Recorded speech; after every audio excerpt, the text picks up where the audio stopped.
How's it going, everyone? TaxisMan here, back with another video. I hope that you guys are all having a wonderful day. If you guys would please give this video a thumbs up. If you guys do enjoy it, subscribe, of course, if you guys have not already. Also, do me the biggest favor of all, make sure you guys hit the bell notification button.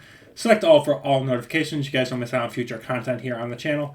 And as always, if you guys have any movies, shows, or games you guys want me to cover here on the channel, please let me know in the comment section down below. Right now, I am primarily focusing over on Twitch at Douglas447, Doom the Dark Ages, and Splitgate 2.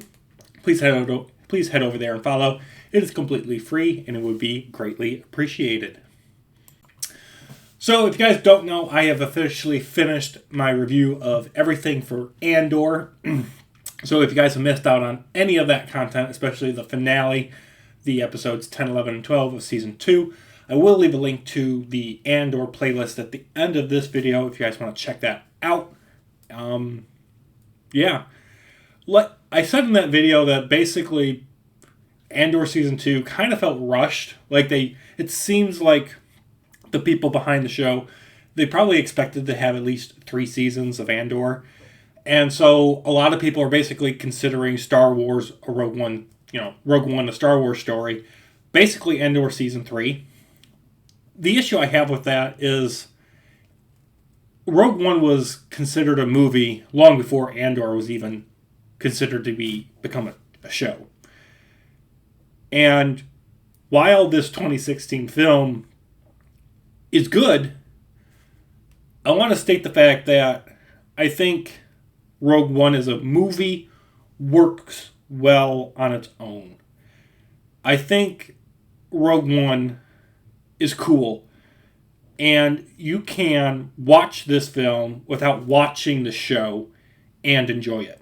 Like, the Andor show was cool, and it's sometimes epic, but besides a few lines of dialogue and basically giving more backstory to the rebellion and more backstory to Andor, which is basically a B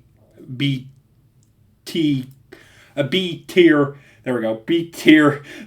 character within Rogue One, because let's be honest, Rogue One's primarily focused on Jyn Erso and Director Krennic. You don't really need to watch Andor to watch Rogue One and understand it. Now, if you've watched Andor Season 1 and 2 and then you watch Rogue One, you have better context, you have better understanding of certain things and characters and their motivations, but you can still watch Rogue One and enjoy it on its own. Rogue One still remains my favorite Disney Star Wars film of all time, because primarily it keeps the soul of Star Wars about fighting against tyranny. And for those of you who don't know, George Lucas himself called the directors and producers and writers of Rogue One when it came out in 2016, and he said, "You made a great Star Wars movie." I mean, that's like getting a phone call from the president and saying, "Thank you for killing this terrorist."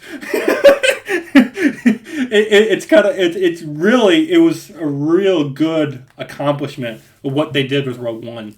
And if I had to pick out of the 5 movies that Disney has made, that being Rogue One, Solo, Force Awakens, Last Jedi, and Rise of Skywalker, if I had to pick out of all 5 of those Disney movies, 5 Disney Star Wars movies, I would always rewatch Rogue One. I have no problem rewatching Rogue One. I have no hesitation to plug it in or turn on Disney Plus and watch it.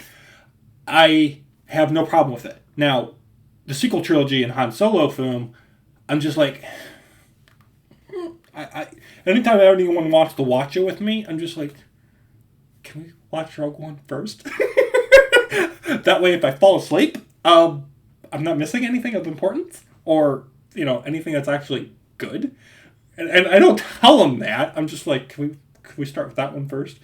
When it comes to those 5 films, and they're like, sure. I'm like, thank you. And you know what ends up happening is I either fall asleep or I hop on Xbox and I play Halo.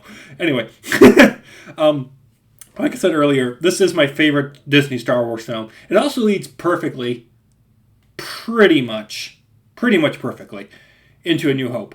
The reason I can't say it leads 100% perfectly into A New Hope is there are some inconsistencies, and the biggest one of them, upon rewatching this movie, is that R2-D2 and C-3PO, they're on Yavin 4. They're literally on Yavin 4 during the Battle of Scarif.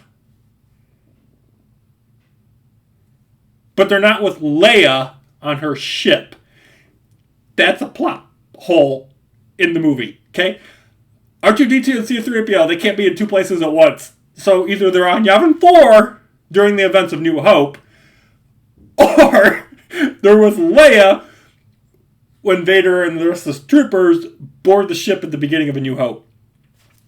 Pick one, because that's just, it makes no sense. We never see R2-D2 and C-3PO leave Yavin 4 with Leia to join the Battle of Scarif. We never see that transition.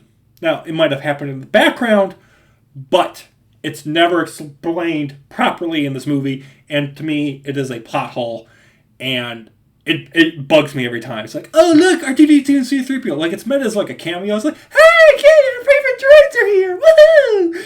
And I'm just like, why are they there? It's something that stuck out to me as a sore thumb upon rewatching the movie for the sake of this video. I'm just like, okay, they're there. How do they get to Leia if the ending of the Battle of Scarif basically leads straight into A New Hope? How do they get onto that ship? Because it's never shown. It's really weird. Talking about the Battle of Scarif. The Battle of Scarif is awesome. It is just great. It's like 25% of the movie. It's awesome. It's very similar to like the World War II beach invasion of the Allied forces of D-Day. Really enjoyed it. I do wish that the characters, like the main group of characters for Rogue One, the Rogue One squad, I wish they survived. Now, I understand them dying. I want to be clear on this. I understand them dying. And I understand them dying is emotional. It makes the film more canon as to why they're not in the OT. But there are many ways they could have been written out of the OT and survived. Like, I understand them not wanting to have to come up with a complex explanation as to why these characters aren't in the OT. But they could have found out some way. They could have, they could have gone on a mission during the OT. They could have been, part of the Bothan spies that die in Return of the Jedi or something. But, Jyn could have given her kyber crystal, that kyber crystal thing around her necklace. She could have given it to the blind guy and revealed that his walking stick was basically just a lightsaber, but it didn't have a kyber crystal, so he couldn't, ignite it and turn it on.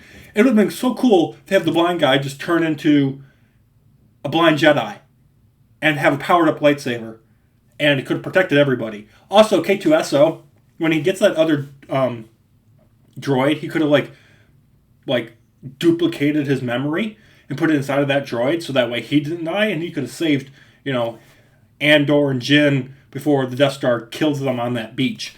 There are so many ways around all the characters of Rogue One, the Rogue One squad, from dying. I'm just like I said, I understand them dying. It's emotional. It adds gravity to the situation.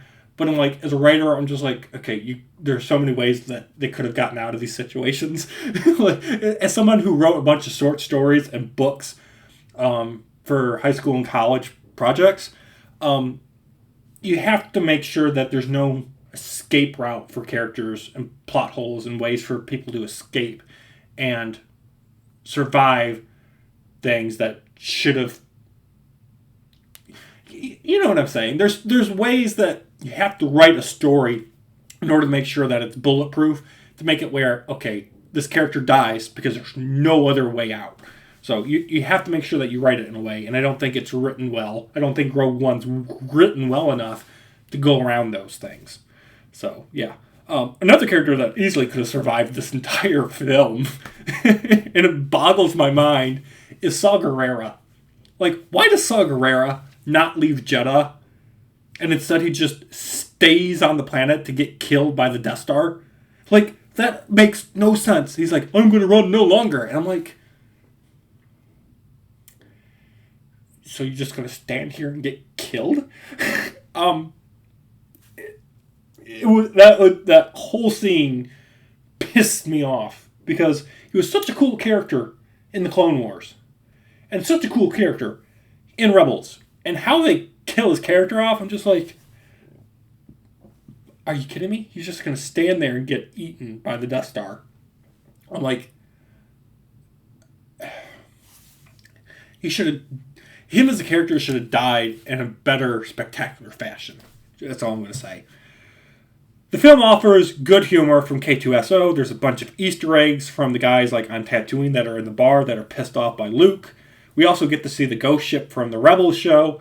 And here we go. I know this is going to be controversial, but I think the CGI, deepfake, whatever you want to call it, for Leia and Tarkin, it's fine. It's not amazing, but it's fine. It's serviceable. Okay, it's 9 years old. It doesn't look great compared to today's technology. Obviously, it didn't look good back then, but they kind of had to have these two characters in there for the sake of the plot. And, they couldn't, the whole de-aging of a character really didn't exist, which is why Leia is basically just a computer-generated image. And same thing with Tarkin. They had to do what they had to do for the sake of the plot. And I don't blame Disney for them doing that with the technology available to them at that time. So I think they're fine. They're serviceable. Obviously, it looks weird when you watch A New Hope, but for the sake of it being a movie that you don't have to watch if you don't want to, I think they did a good job. Last thing I want to talk about when it comes to the movie is Vader. The Vader hallway scene. It's still epic. It's still great. And people are like, oh, he's moving super fast in this hallway. And then you get to A New Hope and he's basically just stomping because he's really slow. Vader isn't moving super fast. It's the way the camera was shooting him. It makes him look fast. But, he's not running down the hallway like he's General Grievous with, 3,000 arms. He does have limitations. So, but, any scene where a guy with a lightsaber is in a hallway fighting against people with blasters blasting at him is always just a lot of fun. You can account this to Luke Skywalker showing up at the end of season 2 of Mandalorian, and it's just like father, like son. It's kind of cool. So overall, there are some good. There's a lot of good. There are some negatives and whatnot, but for the most part, Rogue One as a movie is still fantastic, and I love rewatching this film. Even though there's things that I can nitpick about this movie, I can still watch the film and I can enjoy it, and I'm not raging at it, unlike things like The Last Jedi. So with that, I'm going to give it a 9 out of 10. Thank you guys for watching. Have a great day, and may the Force be with you all. Bye, guys.